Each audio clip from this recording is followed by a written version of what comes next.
तो hey guys and welcome back to my new video. तो guys आज की इस वीडियो में मैं यहाँ पर लॉर्ड विष्णु की ये वाली आउटलाइन ड्रॉ करने वाला हूँ। तो साथ ही साथ मैं आपको बताने वाला हूँ कि आप इस ड्राइंग की आउटलाइन को ग्रिड मेथड की हेल्प से कैसे ड्रॉ कर सकते हो।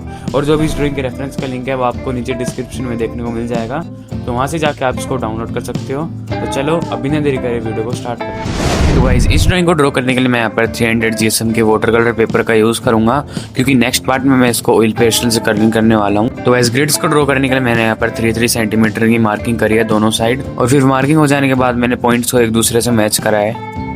तो guys finally grid lines draw हो जाने के बाद हमको अपनी आउटलाइन को स्टार्ट करना है। और गाइस आप मेरे को भी फॉलो कर सकते हो और हमें फोटो में देखते रहना है कि कौन से बॉक्स में कौन कौन सी चीज़ आ रही है, और उसको ही देखते देखते हमको पूरी आउटलाइन को ड्रॉ करना है।